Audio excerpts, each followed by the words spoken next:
And we'll move on to our redevelopment agency meeting. The redevelopment agency meeting of February 7, 2007 is called to order. The meeting has been properly noticed and posted in compliance with the open meeting law. Item number 3 is approval of the final minutes by reference of the regular redevelopment agency meetings of December 20, 2006 and January 3, 2007. Councilor Reese? No questions or comments. Should I move approval of the minutes, please? All right, let's vote, please. Post. Motion carries. Thank you. Item number 4 is discussion and possible action regarding a second amendment to owner participation agreement between City of Las Vegas Redevelopment Agency and Simon Chelsea Las Vegas Development, LLC, located at 695 South Grand Central Parkway. This is in Ward 5. Mr. Adams.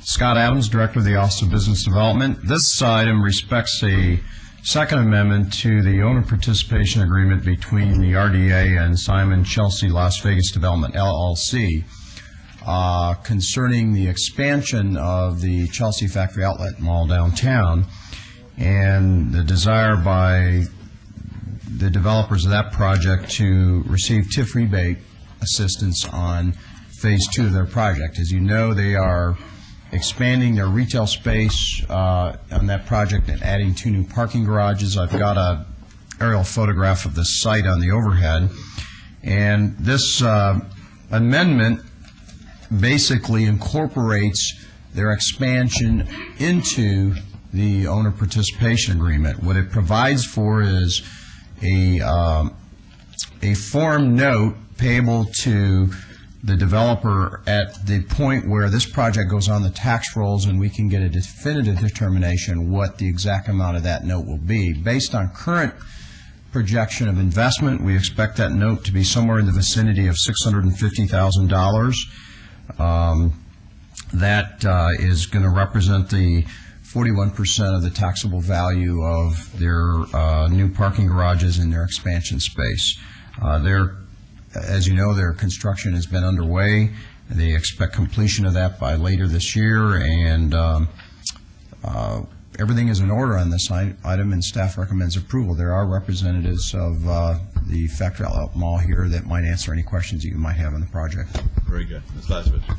Good morning, Jennifer Lazovich, 3800 Howard Hughes Parkway. With me also is Mark Silvestri. We are here to just answer any questions that you might have, and I would like to say how much we appreciated working with your staff. They were very good to work with through this entire process, and we respectfully request your approval. Well, we think that the mall is great. I have to congratulate our staff for what they did over the Thanksgiving holiday. They actually worked double time, triple time, triple time. I don't know what it was, but they worked to get those garages done so that you would have a successful season over there, and I'm very proud of their effort. It was way beyond the call of duty, and they did a terrific job. But on the other hand, the improvement that you've brought to our downtown area between you and World Market Center and the various projects that are taking place around the 61-acre Union Park, it's remarkable, actually, and we thank you for your investment as well. All right, if there aren't any questions, I'll turn to Councilman Weekly. Your Honor, thank you very much. Mark, thank you for our meeting and for addressing the concerns that I had in reference to the second garage. And I'm sure once we complete the aesthetics on the first one, everything will work out real well. So with that, I'd like to follow staff's recommendation, please, for approval. Let's vote, please. Host?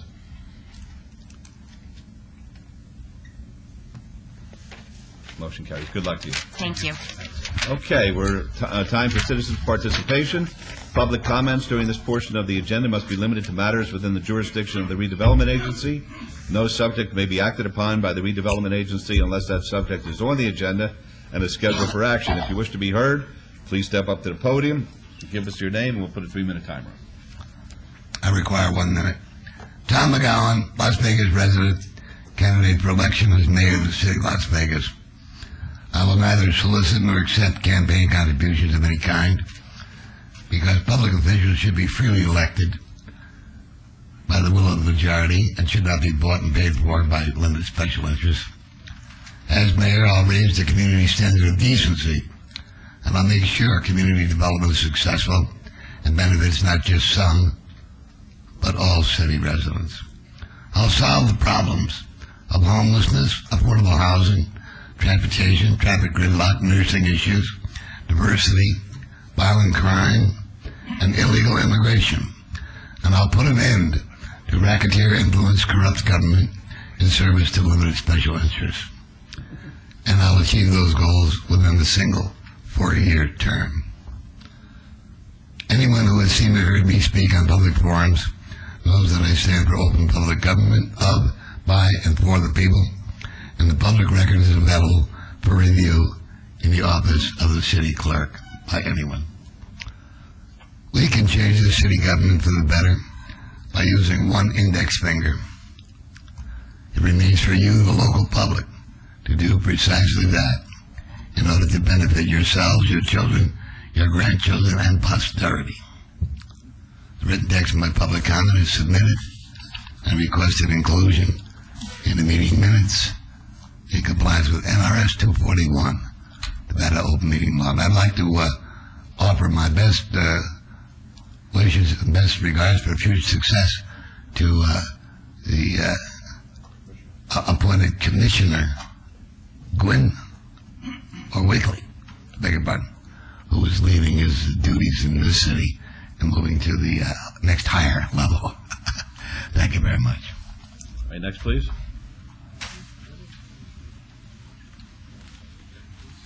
Al Hessen, retired Navy veteran, city resident. I've ridiculed this mayor and this council over your lackluster and feeble efforts at providing affordable, decent housing for people with limited incomes, including senior citizens. I subscribe to the saying, where there is a will, there is a way. Too bad you people lack that will. A January 26th article discussed the deplorable conditions at the Desert Breeze apartment complex.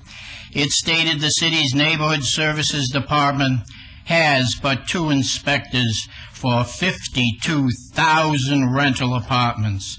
And I say that speaks volumes as to the apathy and lack of leadership by Mayor Goodman and you rubber-stamped city councilors who are his enablers. A Review Journal article of January 28th with a subheadline of Salvation Army, Nevada Housing and Neighbor Development plan to create affordable housing. 2 nonprofit organizations teaming up to build affordable housing for low-income Las Vegans. 78 units in a project that could provide a boost to downtown redevelopment and provide affordable housing to those who otherwise wouldn't have it. Salvation Army spokesman Charles DiCiderio asked, what happens when a human being comes to you and you give them a bed, a shower, and a meal, and then the next day you give them the same thing? What have you accomplished? Nothing, DiCiderio said. But if you can get that person a place to live they can afford, you've begun to turn their whole life around, in my view. What I have just quoted is pretty basic, and why doesn't Mayor Goodman understand this? His mantra is to send people to shelters, to fail time and time again, and then in his snide remarks comments, I'm for whatever, in his office. Is Goodman really that dense? On affordable housing, the city should be taking the lead, and non-profits should be contributors. Right now, it is ass backwards. And finally, this week, in a Las Vegas Sun article, Councilman Weekly talked about his compassion for people and also alluded to people not knowing certain things favorable to Mayor Goodman. And today I tell Weekly, compassion for people, most especially for the homeless and less fortunate, by Goodman is non-existent.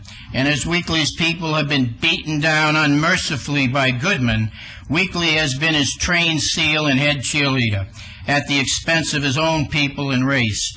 And I submit Weekly has been the beneficiary of reverse discrimination.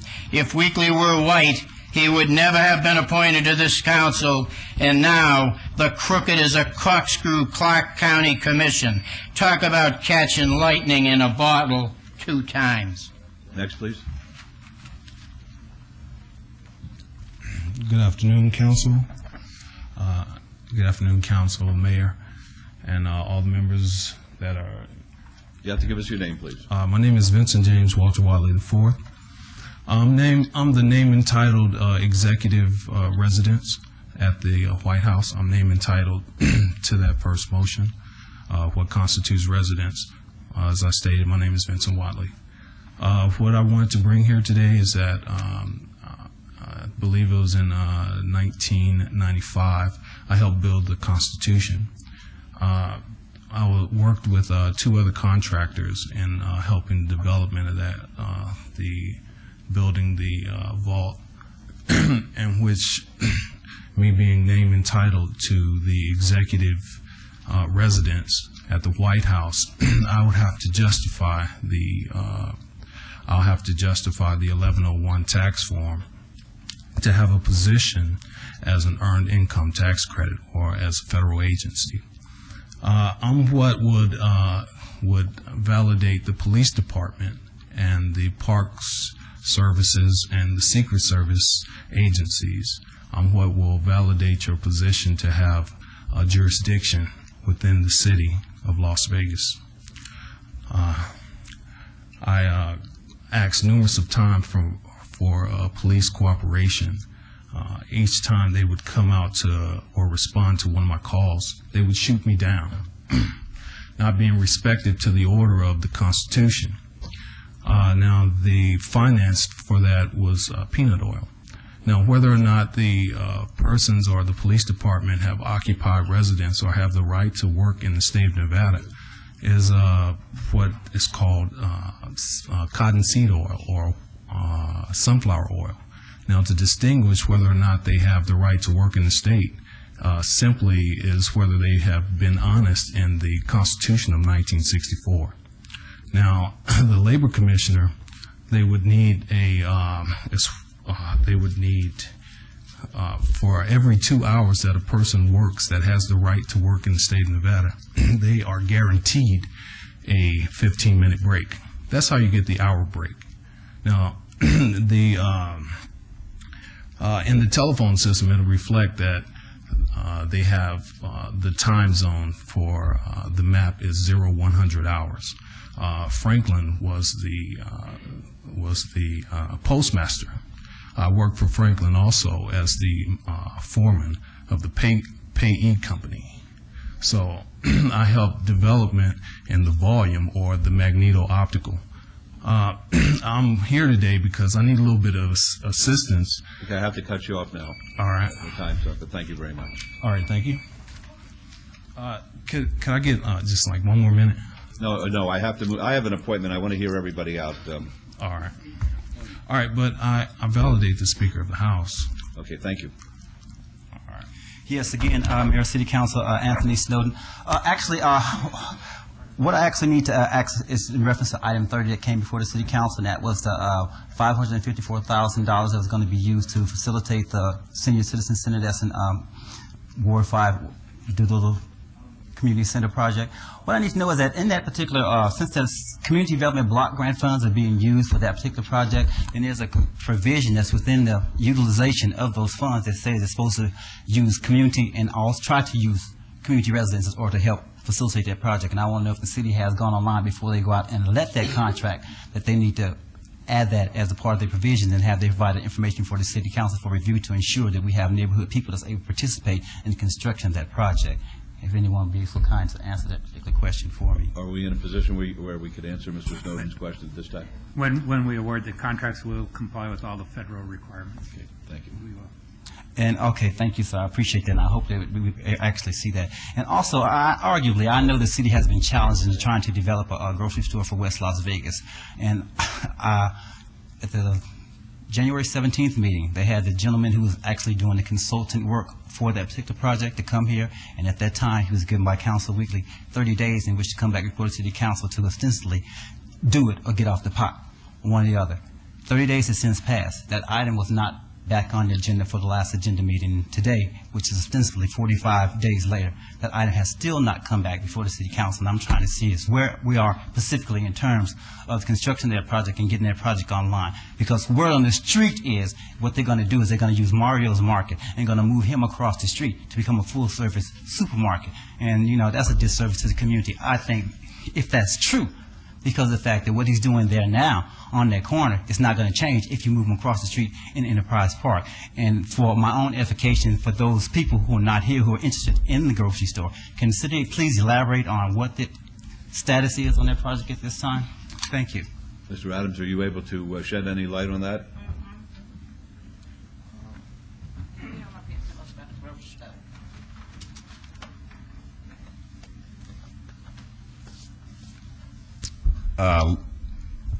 We have not received anything as a result of,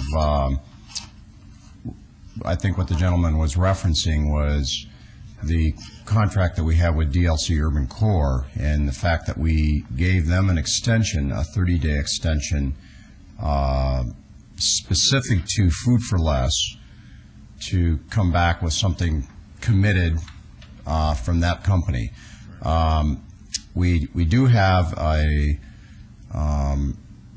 letter of interest from Food for Less. It's not anything definitive. It's not a binding letter of intent or anything that I could stand here and tell you that Food for Less is going to be building a grocery store on that site. So as a result of the fact that we did not receive anything specific, we've elected to just let their agreement lapse. Okay, that's the answer. That's fine. That's correct. Good. Next, please. Let it lapse. I'm sorry, that doesn't work for me. Well, What's that mean? Why don't you talk to him, and then we'll hear from... But I asked in the public forum, Mayor Goodman, I appreciate you giving a response in the public forum. I mean, that's what you people's business here to do. I understand that. It's not an agenda. Give us something more than, that's sufficient. That's not sufficient. All right, that was... ma'am, please. Mr. Yona? Yes. Just real briefly, please. Mr. Snowden, in reference to your question, in terms of the agreement lapse, it's null and void at this point. 30 days, as we had talked about originally in January, they were given 30 days to negotiate exclusively with Food for Less and to come back with an updated report on where their progress is going to be. That since then, that ENA agreement with them has since then lapsed, meaning it's null and void at this time, which gives the city of Las Vegas an opportunity to now go out and negotiate and accept other proposals at this time. I understand, I appreciate that. Yes, sir. But as far as public information, to keep the process as transparent as possible so we all know what's going on, then those type of items need to be brought back and put in the agenda. We do That's understand. what I'm saying. Thank you, sir. Next, please. Beatrice Turner, candidate for mayor. Appreciate your vote. This going back and forth with this grocery store and back and forth with this grocery store, come on now. It's time that somebody brings something to our community and give us the information, because I met the man in the park getting off the elevator, coming to the meeting, and he said, well, he had Food for Less. Now we still haven't seen him produce no Food for Less. And our community do need a grocery store. We're the only community without a grocery store. We have elderly people over there who don't have cars, who can't get to the grocery store. Then you have shysters that have vans that go around and pick the people up and take them to the grocery stores and charging each person in the van $5 a ride to take them to the grocery store. That's extortion to our community. And I also want to say, as the good mayor, you said when you first got in office, when we all worked on your campaign, when I took a leave of absence for my job, for you to run for mayor. You said you was going to have a rainbow coalition. Well, what color is the rainbow? Because we have not seen the rainbow coalition that you have supposed to have put in place and supposed to benefit all the citizens in this community. And then you say how wonderful our community is, how it's looking. We got the FBI building over there. The community can't even tour the building. Come to think about it, I don't think they will even let you in there, Oscar, to go in the FBI building before they let it in the community people in.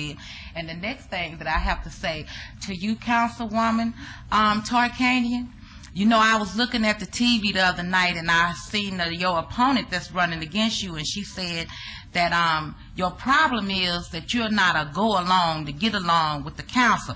I tell you what, you stand on what you believe in, and don't you be a go-along to get along when things is not right and it's not a benefiting the citizens. And and any time you have a person that sit up here with you will go pick somebody to run against you, that show you what kind of loyalty they have. And the last thing that I have to say, when this seat is vacant come next month, we're going to ride the election out. And whoever wins, so be it. We don't need you to be no caretaker for us to pick nobody to represent us. So when he leave, the seat will stay vacant, and whoever wins the election, then that's who sit there. But we don't need you to handpick nothing for our community. Not nothing, anything. And you can even do us a favor. You don't even have to come in our community. And thank you. Okay, next, please. Al Gallego, a citizen of Las Vegas. It sure feels good to be here. The only little problem, and this is not what I want to talk about, is the hospitals do not have Channel 2. You cannot watch the city council at the hospital. So I'm very disappointed with that. But the problem is, and Councilman Weekly knows, and some of you know, that I've been in jail several times for taking care of my neighborhood. We have a big problem. I ask all the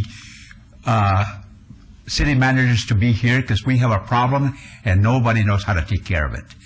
About a month ago, my children in my neighborhood started smelling smoke. We couldn't figure out where it was coming from.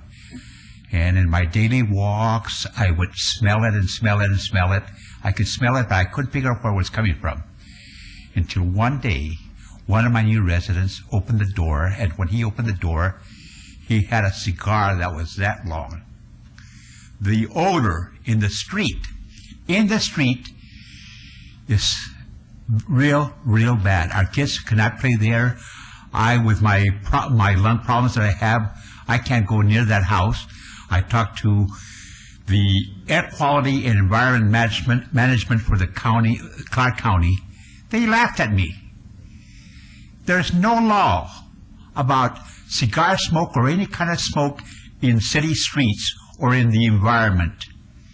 We need to take care of this problem. And they laugh at me. While I was here at the city council, the acting director of that department called me, and he says, I don't smell it. The first question that I asked him is, are you a smoker? He said, yes. He can't smell smoke. I don't smoke. I can smell it. So I'm requesting that any of you that do not smoke in the city manager's department come to my neighborhood and walk around and smell that smoke before it gets very bad. This man that's living in this house is only a caretaker of this house. The renter is in Arizona, so he's only staying there part-time. I have talked to the gentleman that owns a house in the Philippines, and until he comes to Las Vegas, nothing's going to be done about it. The first thing I told him, I said, don't bring your mother when you come to the neighborhood, because her mother has lungs like I do. So who can we talk to? We can't talk to the county environment management department. The only thing is, please, come to my neighborhood, and if you smell it, then we can do something about it. Thank you. Thank you. Would anybody else like to speak at this time?